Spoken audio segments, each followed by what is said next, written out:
Hello everyone! So ayun, sa lahat ng kliyente ko pong naghahanap ng corner lot na townhomes, kasi nga po naghahanap ng big lot, good news, may available ngayon. Napakaganda! Ayun po siya, oh, corner lot yan. This is 92 square meter. And guess what? This is only 3.4 million. From 3.5, nagbigay ng discount yung developer natin. Naging 3.4 million na lang siya. Reservation fee is only 25,000 and the down payment is only 42,000. I-reserve nyo muna yung unit, then within 30 days from the reservation, i-cash nyo na yung down payment kasi ipapa-approve na po namin sa Pag-ibig. Sorry, wala tayong Pag-ibig. Sa bank financing. Ngayon po, pag once approved na tayo sa bank, pwede nyo nang i-turn over yung unit at malipatan. So, ayun po, ito lang yung unit, oh. This is 92 square meter. So, pakita ko sa inyo yung pakita ko sa inyo yung land. Ayan, ito. Tapos, diretso lang siya. Ito na yung gate ng subdivision.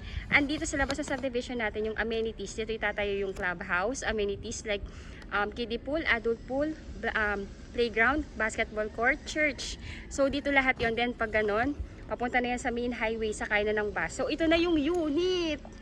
Oh, yan na. Wow!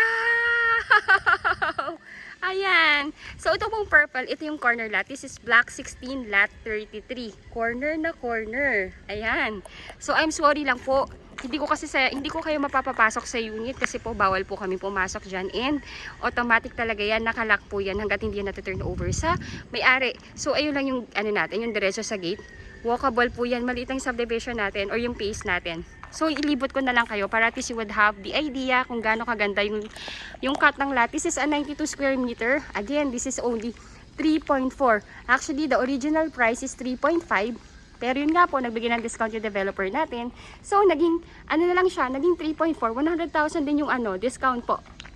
So, ayan, ito yung ating front. This is 5 meters po. Then, ikot ko kayo sa lot. I'm sorry ha, talagang nakalock po yan. Nag-try na ako ibukas, pero talagang nakalock yan. Ayan. So, hanggang dito po yung cut ng lot. Again po, unahan to ha. Sigurado ko po ito, pag na-i-upload ko to, marami na namang magsasabi sa akin na gusto nilang i-reserve yung unit. And ito yung lot. Buong buo na siya. Ganda! Ayan. Ayan po. Hopefully nagkakaroon din kayo ng idea kasi I have a lot of home buyers po dito. Yung iba nakalipat na. At naghahanap din ng unit na yun nga, kasi yung ibang client ko gusto nila kapitbahay nila yung kanilang mga kapatid, relative, friends. Ayan, so ayan na. I'm sorry ha, hindi ko po talaga kayo mapapapasok, nakalak po yan. Ayun po, so isisingit ko na lang yung video ng ng turnover nito para you would have the idea kung gaano kaganda yung unit. Yung mga tina-turnover namin dito. So ayun, again, unahan po Ayun, so yan.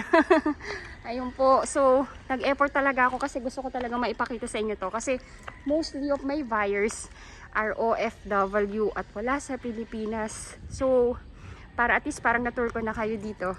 Ayun, again, if you are new to my channel, if you think po nakakatulong po ako sa inyo para magkaroon ng kaliwanagan at ng idea sa mga pabahay namin dito sa estancia, please do like my video and please subscribe na rin. Again, I'm Miss Say Caranza, licensed real estate broker, and I have 2 best agent na sumasagot din ng inyong inquiry na sina Miss Stephanie Francisco and Ella de la Cruz. Our number is already posted. Ayun, real time tong aking video. Wala po tong anong adlibs, no? Ayun, thank you so much for watching and God bless po. Hello po, I'm back. So ayun, I just like to present to you lang po itong actual na face map ng ating subdivision ng mga ready for occupancy. Gusto ko po kasing ipa-visualize sa inyo bakit napakaganda po talaga ng subdivision na to sa mata ko. Kasi as you can see po, ito lang yung face natin. Ang liit lang niya. Around 300 houses lang po yan. Then, ito yung main road or yung main avenue ng subdivision. Then, sa kabila po is yung kabilang face. Ito po yan. Itong yellow, ito po yung face na yan. So, as you can see po, andito pa yung amenities. Ayan, no. Dito po itatayo yung adult pool, kiddie pool, playground, chapel, multipurpose hall. Andito, sa labas lang ng subdivision, sa labas lang ng gate ng face ninyo. As you can see, ito po yun. Kung mapapansin ninyo, siya yung pinakamagandang face sa lahat ng face na itatayo sa loob ng estancia. Pansinin niyo po, di ba po? Ayun po, so again, this is the main Ave. Ito po yun. So, diretsuhin nyo lang po yan, mga around 300 meters. Andito na kayo sa Antero Soriano Road Highway. Dito po dumadaan yung mga buses na going PTEX Terminal, UB Express going Mall of Asia, SM Bacoor, Zapote Las Piñas. 24/7 access po kayo dito sa transportation. Hindi siya katulad ng ibang subdivision na papasok pa kayo ng barangay, papasok pa kayo ng kung saan po, or sasakay pa ng tricycle para masabing makapasok na kayo sa talagang subdivision nyo. Ito po along highway yo, ang ganda-ganda. Bababa ka lang ng bus, sakay ka ng tricycle, sabihin ninyo kung anong face ninyo. Diretso lang oh. Pwede nga rin po itong lakarin eh. Ayan po oh. Pero syempre pag marami kayong dalawa, wag po kayo maglakad, mahirap po. Ayun, so diretso lang siya o diretso, then rotonda. Then ito na yung face gate o ito na yung mga bahay. Ayan lang po. So, ayun po, itong mga nakabilog na yan, please disregard po kasi yung iba po dito na-reserve na. And ang mga ilan-ilan na lang na available natin is itong mga itong mga perimeter. Let me know po kung ano po yung magugustuhan ninyo. By the way po, stay tuned po kayo sa sa vlog ko. Panoodin nyo po lahat ng vlog ko about sa estancia. Makikita nyo yung block and lot nung available. Let me know po kung ano po yung nagustuhan nyo doon para ma-check natin kung hindi pa ba na-reserve. This is a first come, first reserve basis.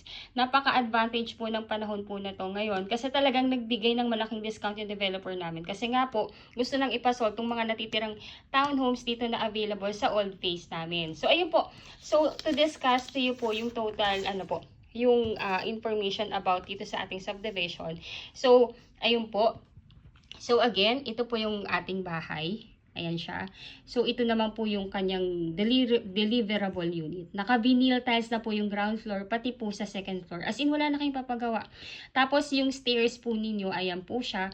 Naka-wood planks po yan. As in, kung ano po yung nakikita ninyo dito ngayon, yan yung exactly na makukuha ninyo. Ganyan po yung property na i-deliver sa inyo. So, again, yung specs ng ating unit, this is a complete turnover. May 3 bedrooms, may 2 toilet and bath with 1 carport. Ayun po. Then may provision po to sa likod ng dirty kitchen or laundry area. Yung po yung kagandahan dito. Kumbaga po, meron kayong space sa likuran ng property.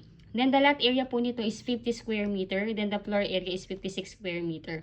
Ang total contract price na po niyan ngayon is actually 3,000,000, 3.1. Pero dahil nga po pinapaasap na sa amin na maubos tong mga available na townhomes, binaba sa old price which is 2,688,000 lang po. Yan po yung old price way back 5 years ago.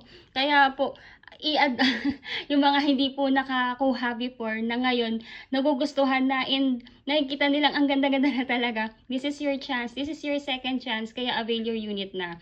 Ayun po. So, the total contract price again is 2,688,000. Then, the miscellaneous fee is 188,160. Ngayon po, inclusive po dyan yung title transfer, government taxes, and processing fee sa bank po. Ayun po, all in na po yan. Kasama po yan sa ilo-loan. Ngayon po, dahil nga po gusto na pong i-turn over din yung unit para sa inyong mga kababayan natin na kailangan ng makalipat, binabaan din yung down payment. Originally, ang down payment is 10% based po sa total contract price. Pero ang bait talaga ng developer natin. So, ginawa niyang 1.9% down payment para talagang makamasa. So, yung down payment na lang na kailangan ninyong bayaran is 52,000 and 592,000 pesos. Ngayon po, para makapag-reserve pa kayo ng available namin na unit, ang una nyo lamang pong gagawin is to reserve it ng 20,000 pesos. Itong 20,000 pesos na to, pwede nyo po yung i-deposit through online sa aming officer, sa aming reservation officer, which is, ayan po. Mamaya po i-discuss ko, gusto ko lang takpan yung yung kanyang buong bank account. Ayun po. So, ayun po. So, ang kanyang net. So, ngayon po, pag nabayaran na yung 20,000 down payment, 20,000 reservation fee, ide-deduct po yan dito. So, ang remaining na lang na net down payment is 32,592. Plus, initial na MF po, itong 5% initial MF. MF means miscellaneous fee. So, base po yan dito. So, yung 5% ng MF is na 188,000 is 9,408,000. So, yung total na down payment na kailangan nating maibigay within 30 days from the reservation is 42,000 pesos only. Ngayon po, pag nabayaran na yung down payment, stop payment na po kayo at ipapa-approve na natin yan sa bank financing. Ngayon po, usually, ang approval ay lumalabas within the period of 3 months. So, meron kayong payment holiday na 3 months.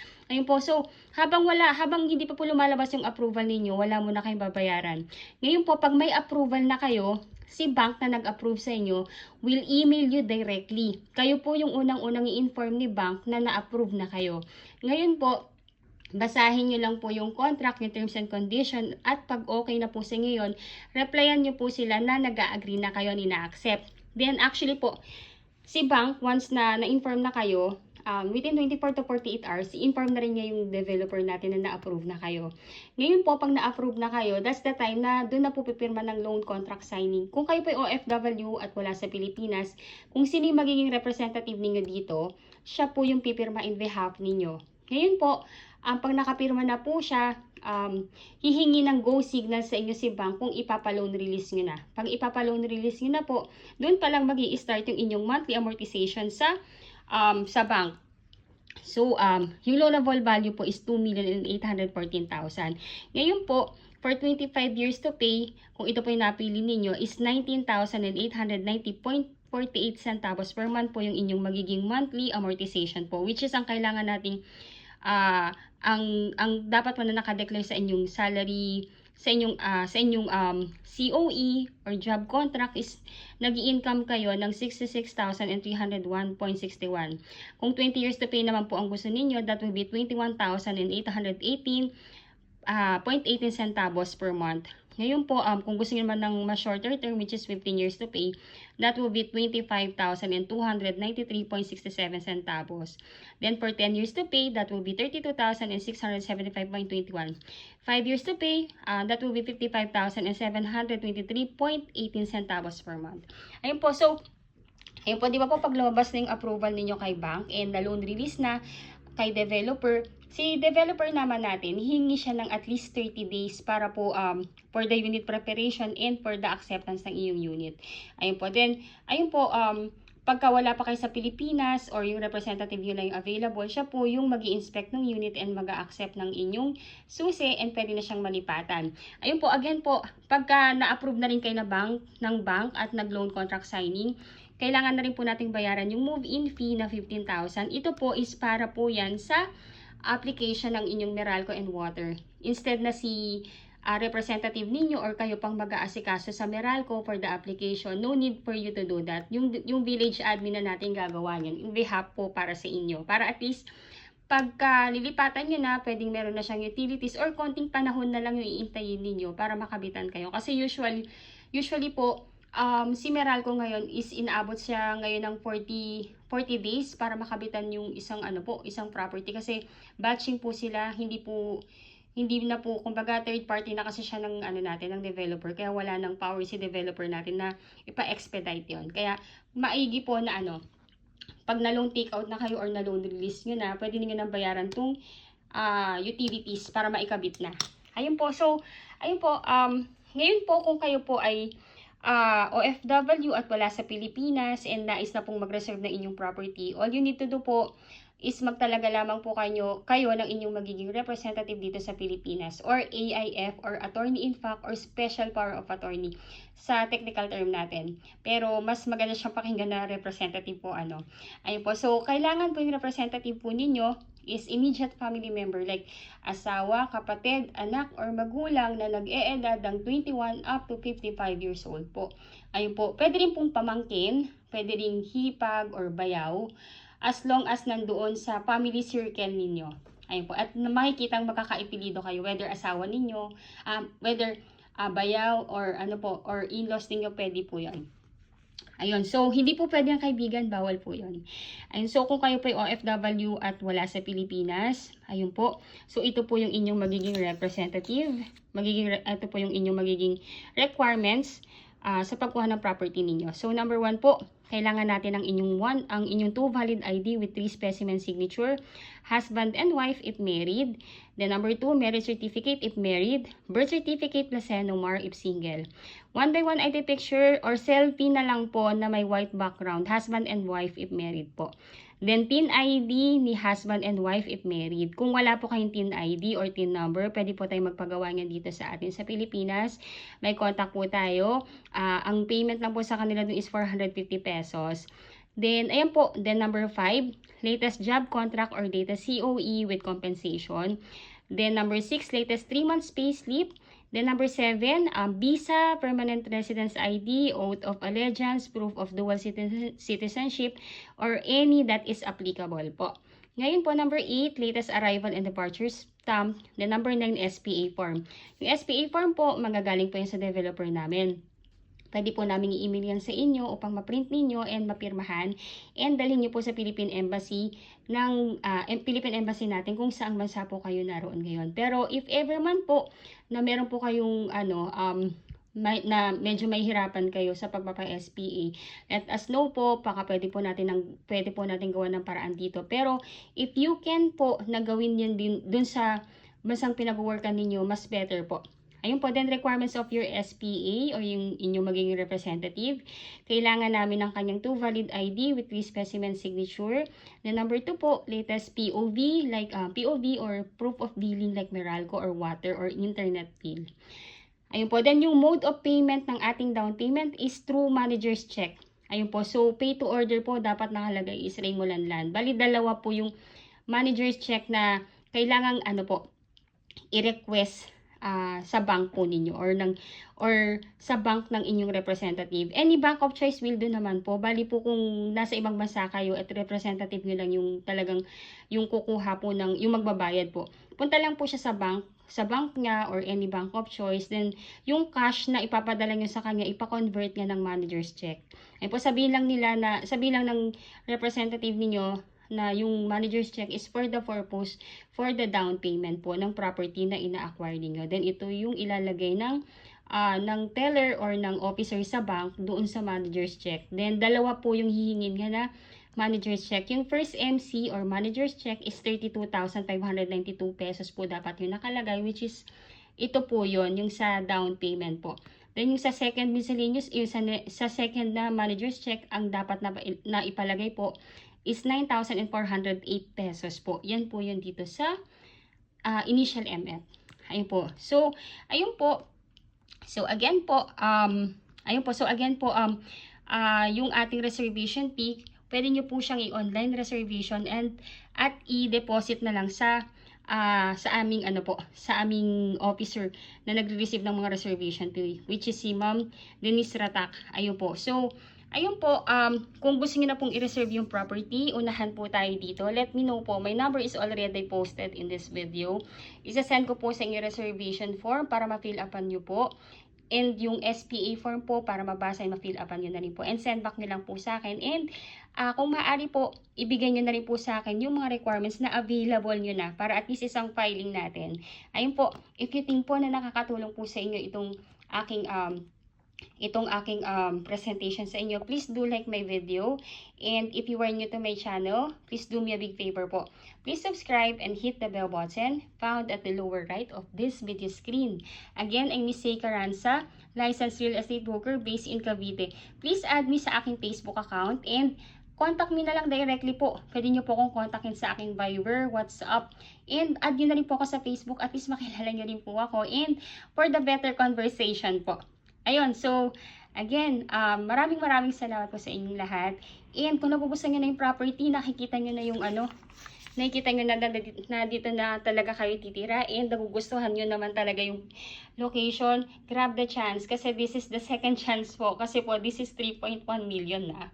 Imagine, para maubos lang namin to. Nagbigay ng ganong kalaking discount yung developer namin. So, ayun, grab the chance now. And thank you again for watching my vlog. God bless po sa inyo lahat. Thank you po.